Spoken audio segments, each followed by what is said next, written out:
Bangladesh cricket বোর্ডের শীর্ষ পদে বড়সড় পরিবর্তনের ইঙ্গিত মিলেছে। বর্তমান সভাপতি ফারুক আহমেদ কি তাহলে স্বেচ্ছায় পদ ছাড়ছেন নাকি তাকে সরে যেতে বলা হয়েছে? এই প্রশ্ন এখন ঘুরপাক খাচ্ছে দেশের ক্রীড়াঙ্গনে।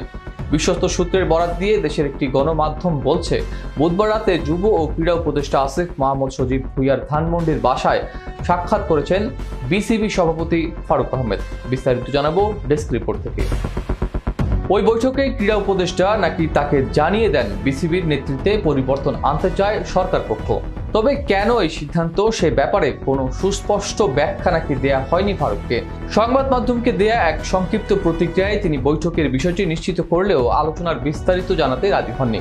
এদিকে আইসিসির নীতিমালার কারণে সরাসরি সরকারি হস্তক্ষেপে বোর্ড পরিচালনায় পরিবর্তন আনা প্রায় অসম্ভব। বিসিবির সভাপতি নির্বাচিত পদ হওয়ায় ফারুককে সরাতে হলে তাকে স্বেচ্ছায় পদত্যাগ করতে হবে, এমনটাই বলছেন বোর্ড সংশ্লিষ্টরা। যদিও এনএসসি মনোনীত পরিচালক হিসেবে তার নিয়োগ বদলানো সম্ভব, কিন্তু নির্বাচিত সভাপতির পদ থেকে তাকে সরকার সরিয়ে দিতে পারবে কিনা তা নিয়ে রয়েছে আইনি জটিলতা। সূত্র মতে ফারুক আহমেদ 2 দিনের সময় চেয়েছেন চূড়ান্ত সিদ্ধান্ত জানাতে।